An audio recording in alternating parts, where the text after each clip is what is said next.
it's just an expression. Well, it's also an art. Yeah, rolling, like we're rolling down. Fucking rolling. Rolling. Season 2. Welcome to the Cali High podcast. I'm your host, Cenzo and Joe, and I've been a cannabis connoisseur for 50 years. Today we will talk about all things cannabis as they relate to California and beyond, from the history of buds in the state to laws that govern its use, how notable personalities of the industry and related arts, including music, shape the industry.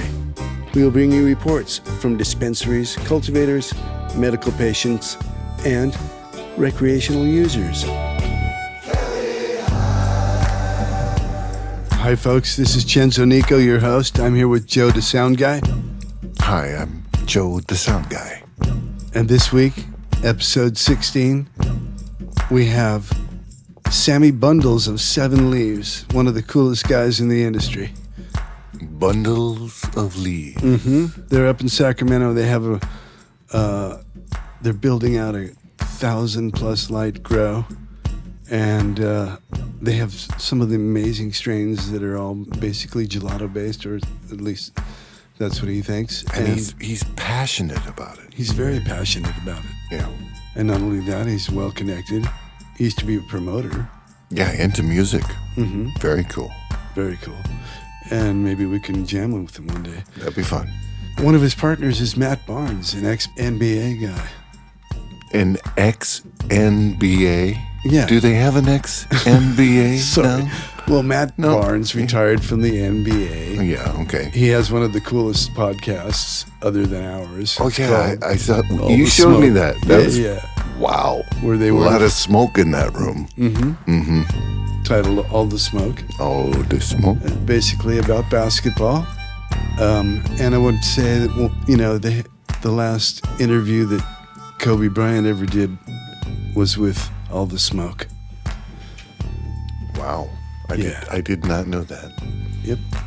So anyway, let's hear from Sami Bundlez. Cali High is honored to have Sami Bundlez of Seven Leaves today. How are you, Sami? Yo. I'm good. How's everything, man? Thanks for having me. Oh, it's our pleasure. Everything's good. You know, just down here in LA in the time of the COVID virus, hanging in the backyard. Right. Trying to enjoy the weather before it gets too hot, huh? Oh, yeah. It's been nice lately, too. Yeah, it has. So, Sami, can you tell us about your origins in the cannabis business and how Seven Leaves came together? So, man, I moved out west with my family, like early 90s. And once I came out to California, I quickly learned about marijuana, just, you know, picking up High Times magazines and, you know, having a bunch of friends around me that were already smoking. And this is junior high school, man. And it wasn't too long. It wasn't too long after that till, you know, I found somebody around me who had it. And this is about 95, 96, like right as it was going legal in San Francisco, like before anywhere else. Right. So I got caught up at school, man, like, you know, dealing with weed, you know, giving my friends weed here and there, got in trouble. Yes. And, Yep. and, you know, I learned my lesson. I got, you know, moms went hard on me and my family went crazy. They're like, oh, my God, I can't. And I'm telling them, I'm like, yo, but it's going legal. Like, it's already about to be legal. They're like, what? When they heard that, they really lost it. So then, very next year, it's crazy, man. The very next year, it went legal. So I'm looking at them now, like, what do you think now? Like I can't believe you guys put me through all of that, and now it's legal. So then, you know, I took my time with it, learning it, you know, just reading everything that Jorge Cervantes had to write, doing research on YouTubes and, you know, stuff like that. And, you know, coming up when YouTube started, you know, and finding out a lot of shit about the space. And I've always wanted my own brand. I always knew what good weed was, man. Like I can tell you just from look and smell. I don't even have to smoke it. Yes, sir. And it always comes out exactly what I'm going to tell you. And you know, I always had these ideas for different flavors, different phenols, different like collabs with the best of the best, you know, green thumbs and people who knew a lot about the space. You know, like I'm saying, man, I took my time, bro. I learned it, you know, from trials and tribulations. And then by the time, you know, I was out of high school, I was like, look, I know what I want to do. You know, it's going to be music, and it's going to be the weed game for me. And sure enough, I picked up a couple of artists, started managing them, and then from there, you know, I went on to throw in the concerts and, you know, bringing the best and the biggest artists in the game. And everyone that came to like deal with me always would be like, "Yo, where's that fucking weed we were hearing about that you can get us, and you know where to get it from?" And so it just became like a word of mouth thing, like a trust by word of mouth. So you know, I grew up in South Sacramento where we prided ourselves on having good weed. You know, because we came from Bama. You know, we came from sticks and seeds and brown weed and shit like that. So we seen it evolve, man. And every time I can get my hands on a new strain, that I would see something like in high times, like, oh, I can't believe this is in front of me. It would just be a huge tweak for us, you know? Oh, yeah. So from there, you know, I moved out to Los Angeles about 2013. You know, I was excited about it. I was content with having done what I've done in the music space as far as throwing concerts and dealing with my artists. And it was just, I felt like it was just time to really put some time and effort into the MMJ side. So from there, you know, it just got bigger and better, man. That the influencers got bigger. The space around me got, you know, bigger and more doors opened up. And true story, man, like in 2001, I actually got arrested and went to jail for having weed. Oh, wow. And it was maybe an ounce of weed, but it was from a cannabis club out in Hayward, and it was bagged up in Ace. So then they put me in jail for this thing and charged me with possession with intent to sell and distribute weed over an ounce that was just bagged up by the club. Yeah, you know? just because it was an eighth? Yeah. Right, it was an Ace.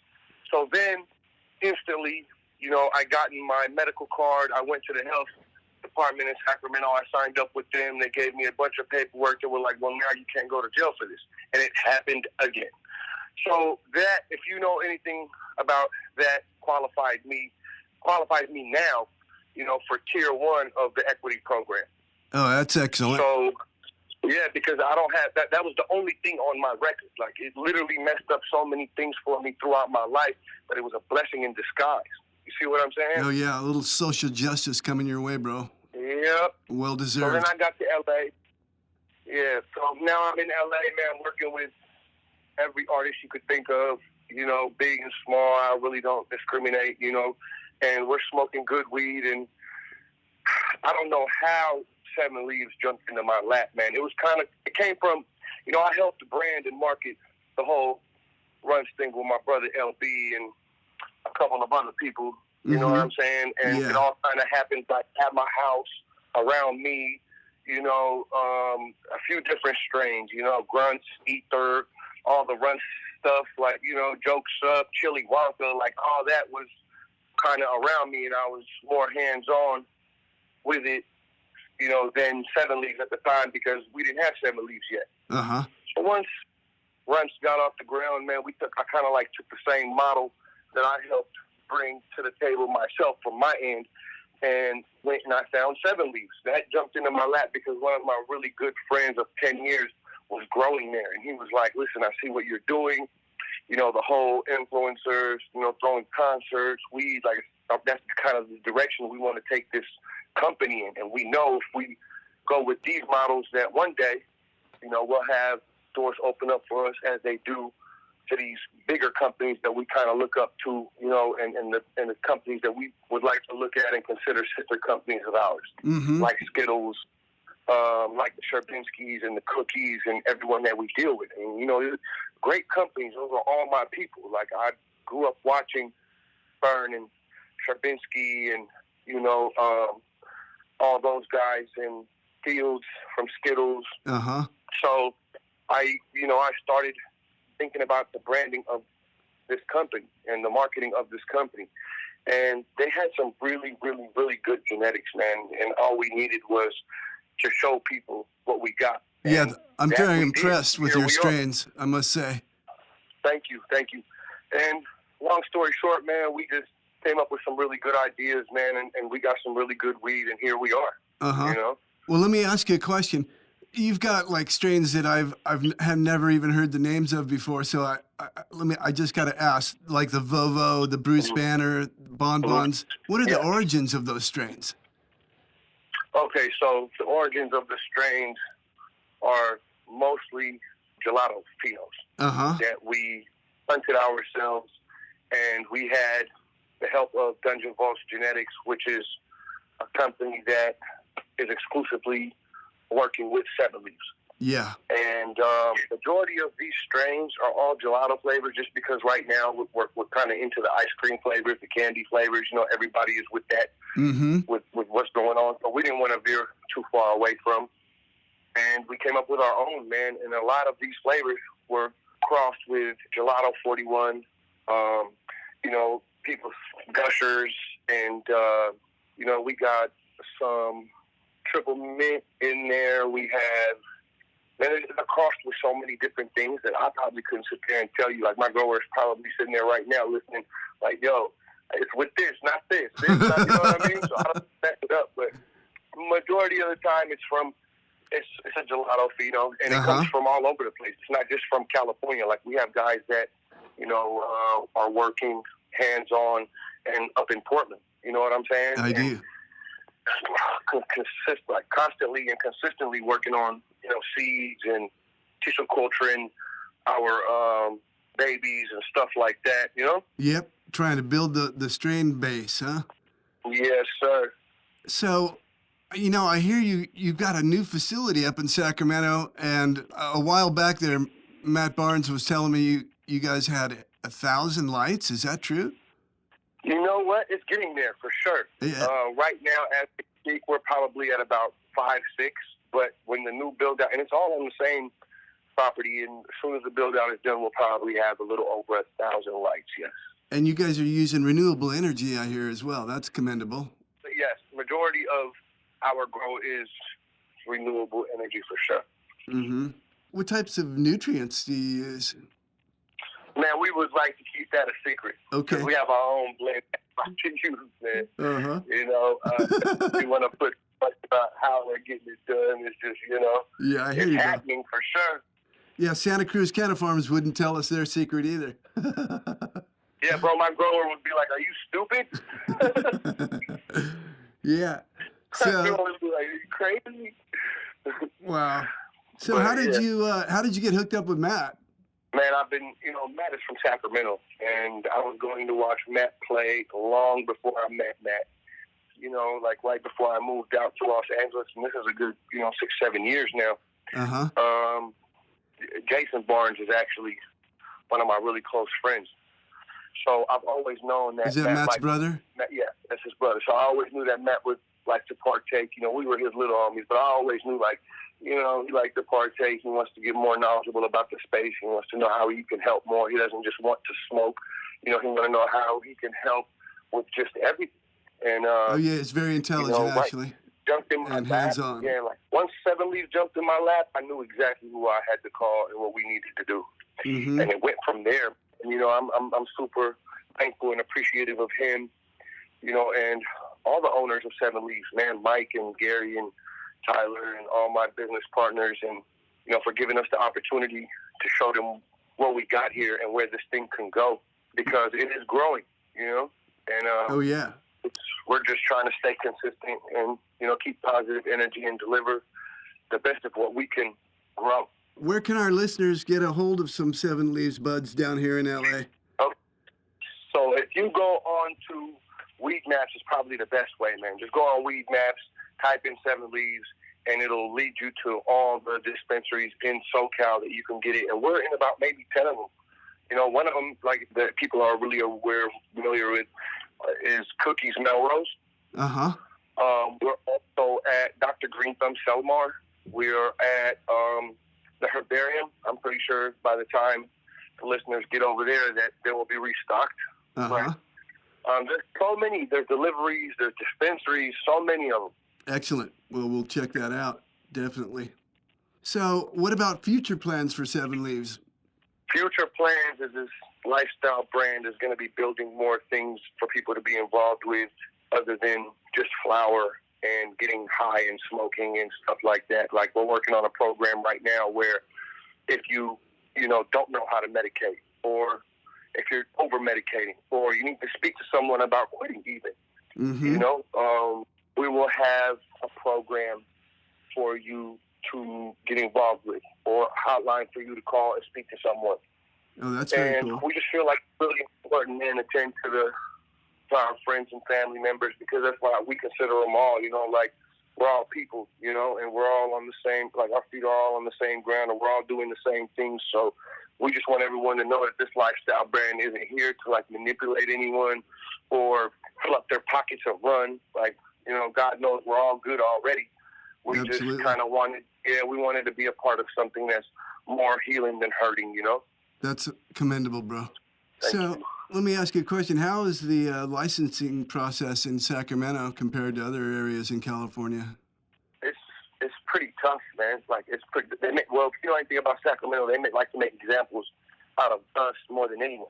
Uh-huh. Because it's like, it's the capital, and let's go hard on them so people away from here that we can't get to that much will understand this is not a game. So they make you wait. They wait you out. They keep a really close eye on you. They want to make sure you're not out doing nothing you're not supposed to do. As far as like paperwork and all that stuff goes, it takes a little bit longer. There's, like I said, there's another person that's also in charge of all of this, and it's not me. Mm-hmm. And just from hearing their anger and issues with this thing, it's really, really frustrating, man. We just got off of a really long time. We were on fire watch and things like that, but thank God that that's over, and we're almost done with our build out. That's excellent. And getting those regulations and licenses cemented in. Yes, sir. Thanks to Mike Boyd and Boyd Plumbing Company. They're over there, like, making sure this thing is sped up. And from the very beginning, when they said it was going to take us this long, it really took us that long. And when they said, everything was going to be up and ready, everything was up and ready, and we're just moving forward now, bro. Like, we're just, now everybody's all aboard, Uh-huh. The train is about to start going. And you're partially based down here in L.A. too? Yeah, I'm located in Hollywood, but I'm always back and forth between here and Sacramento. Yeah. As I mentioned before, I manage a few artists and a DJ and a couple producers, and so we're always out here working, and Yeah. whenever I'm in Sac, I'm there working on the M&J business, and when I'm in LA, I'm working on the music business, and then sometimes I cross them both up. Man, it's just fun, just having fun with it. Yep. Cali High is going to be sponsoring Cannabis Taste Test at the Green Room at the Higher Path in Sherman Oaks. And we're going to be having guests come and sample with us. We'd love to have you down and maybe work with you on... Yeah, man. Please send me the details. I would love to check that out and be a part of. Excellent, Sammy. So anything else you'd like to tell us before we go today? Smoke in private, man. Stay away from the police, man. Oh, yeah. Quarantine yourself. Stay healthy, man. Go outside, get some fresh air. Relax. Love each other, man. Absolutely. It's all about love and respect. And that's all I got to say, man. Thank you for having me so much. Appreciate it. Thank you very much. When this is over, we hope to come up to Sacramento and we'll do another podcast from there. That would be great. I'd love to see your facility. That would be our pleasure, man. Thank you. Please, more than welcome. Anytime. Come take a tour of the facility. Excellent. Okay, Sammy, I hope to see you down here soon. And thank you very much. Cali High thanks you. And we'll talk. Shout out Cali High. Thank you, guys. Appreciate you for having me. All right. Absolutely, bro. Thank you. Bye-bye. Cool guy. Very cool guy. Sami Bundlez, brand ambassador for 7 Leaves. Bundles of fun. You know what I realized after talking to him? What? That California is a big place, and Yes? we don't know all the strains down here in Southern California that they have in Sacramento or Santa Cruz or San Francisco, Humboldt, whatever. I'm glad you said so, because some of those names I'd never heard of. Sherbinski, I mean... Sherbinski, yeah, it You mentioned sounds classical to Sherbinski, me. right? Yeah, right. It's like, And good so, evening, I'd like some Sherbinski, please. He mentioned that most of the strains came from Gelato, and so Okay, so we looked it up, and now I'm going to read this little paragraph that I found about the origin of gelato, right? And this is just really funny and ironic as well. So listen to this. It says, gelato, also referred to as Larry Bird, is a tantalizing hybrid. Wait. Larry, the basketball player. You remember Okay. we did our Brotherhood of Eternal Love episode? Yeah, I think Well, so. Robert Ackerley told me that Larry Bird had bailed some of the Brotherhood out of jail in Mexico and had something to do with some herb strains and early herbing. So also referred to as Larry Bird. Yeah, Okay. so also referred to as gelato, also referred to as Larry Bird, is a tantalizing hybrid cannabis strain from Cookie Fam and Sherbinski. And that's exactly the strain, one of the strains that Sami mentioned, following in the footsteps of its parents, Sunset Sherbet and Thin Mint GSC. And he mentioned a triple mint or something like that, I believe. Anyway, and then it says, this Bay Area, California native gets its name from the fruity desert-like aroma. Dessert-like aroma. And common. It's a dry read. Wait a minute, we've rehearsed these lines. No, we don't. It's just a deja vu. Next. Anyway, okay. This Bay Area, California native gets its name from the fruity, dessert-like aroma, a common genetic thread among the cookie family. The Her cookie, buds? they're a very powerful family. Yes, indeed. They got a lot of dough. Mm-hmm. Yeah. Her buds tend to bloom in dark purple hues, illuminated by fiery orange hairs and a shining white coat of crystal resin. Novice consumers may want to approach this THC powerhouse with caution. Beware. But those armed with a high tolerance will delight in gelato's heavy-handed euphoria. They are delighted. Physical relaxation comes on strong, but many find themselves still mentally agile enough to stay productive and creative while enjoying gelato during the day. As long as they can say gelato, they're free to go. Okay then, gelato, and we're free to go. We're free to go.